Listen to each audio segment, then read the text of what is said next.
Welcome, friends. Now we are going to continue the lesson. Let's march on page number 108, part number 3.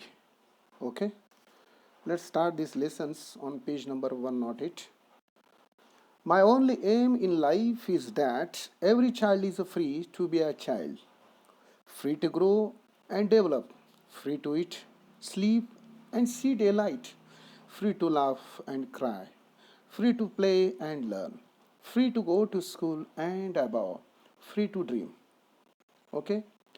Now the writer has been going to express his own aim and ambitions, which has been also every child has become a very strong, not only by the mindly strong but also physically strong, and that can he can also fight any type of objectives which has been very difficulties in his life.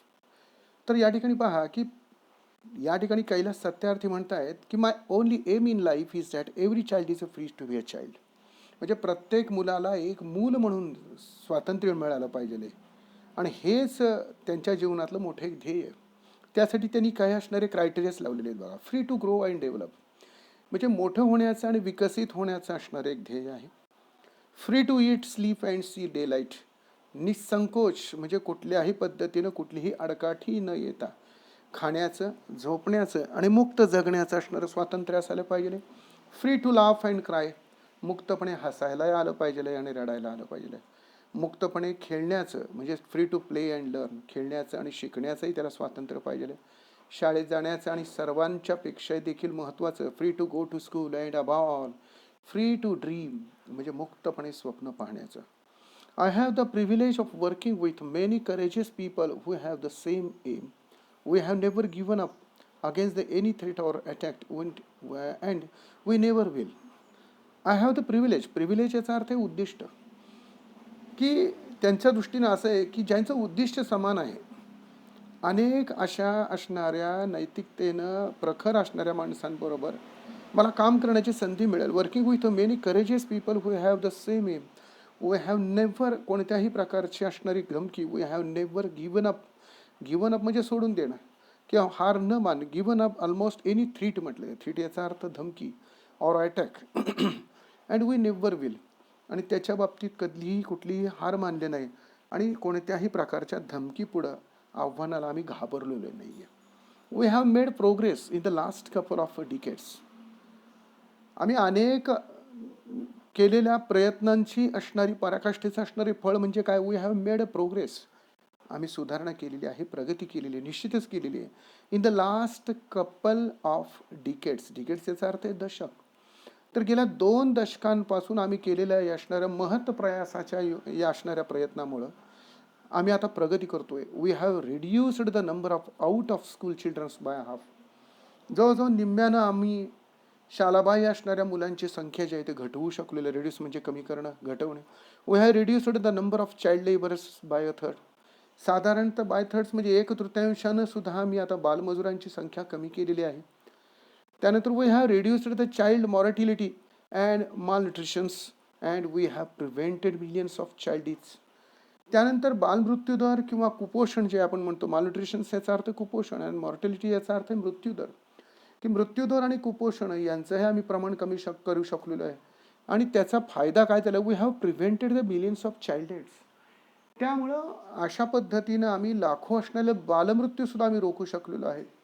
परंतु त्याने असं म्हटलेलं आहे बघा की but let's make no mistakes and great challenges still remain.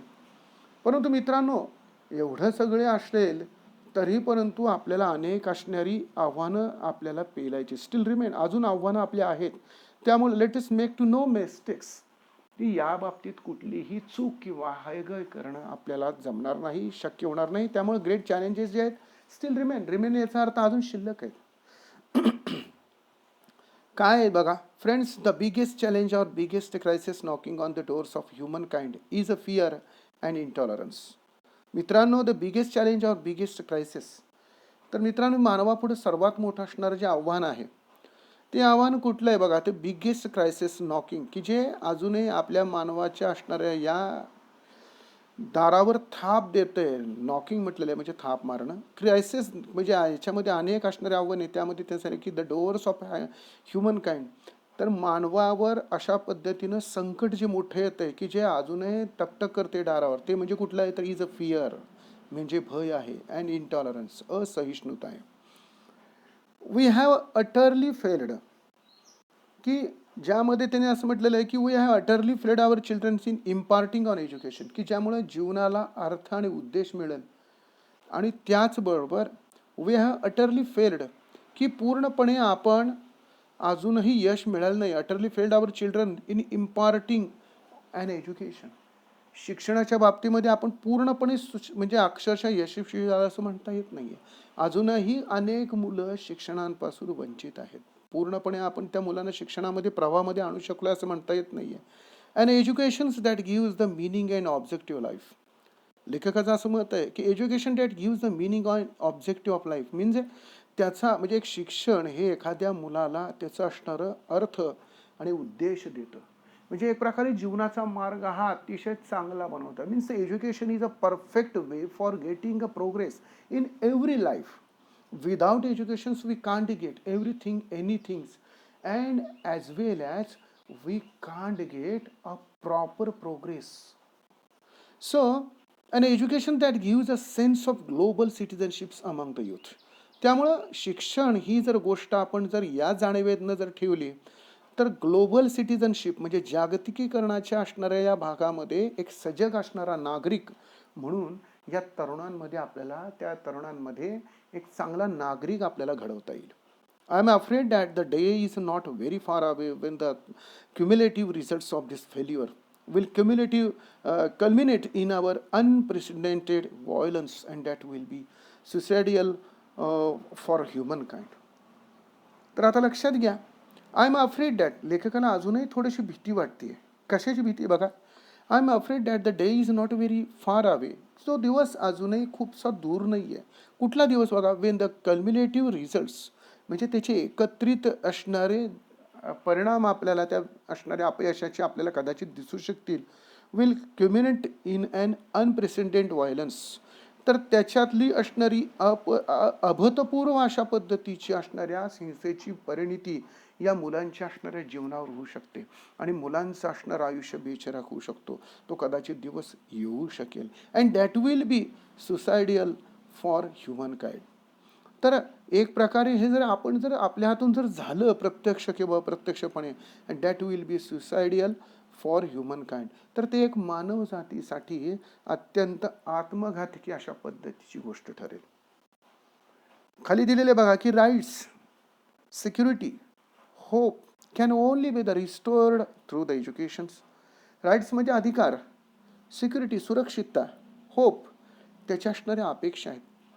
ह्या सगळ्या ज्या गोष्टी आहेत ह्या शिक्षणानं प्रस्थापित केले जाऊ शकतात, मिळवू शकतो.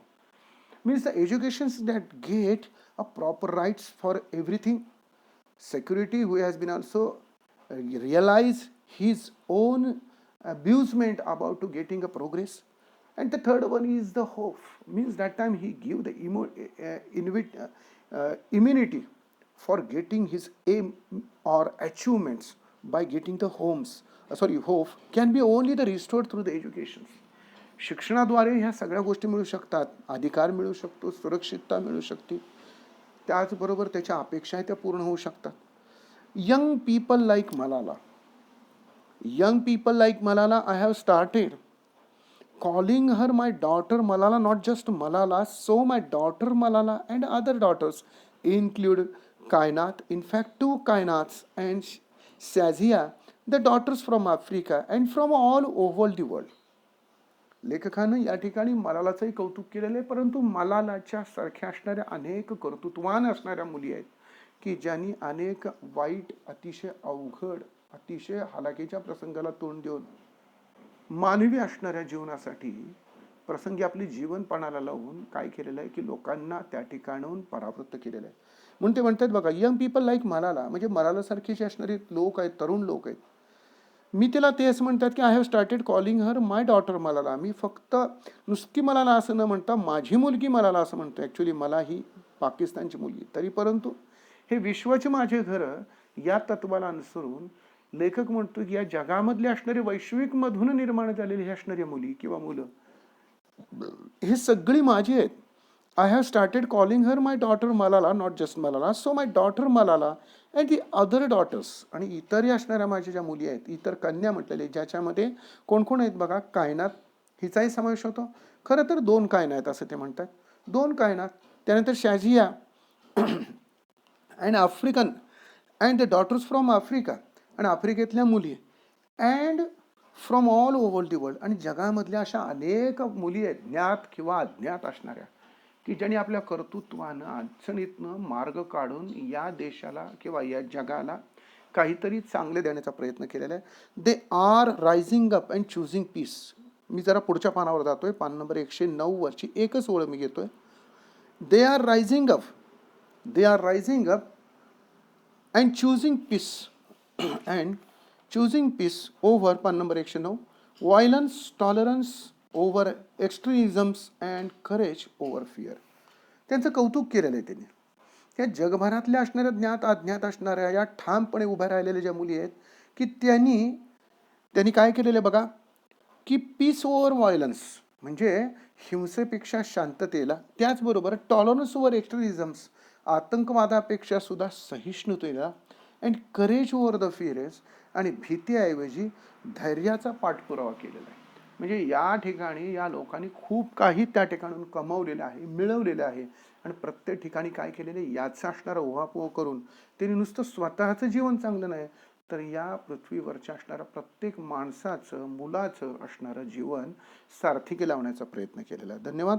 पान नंबर 108 वरचं असणारं हे सगळं समालोचन आपण ऐकलं.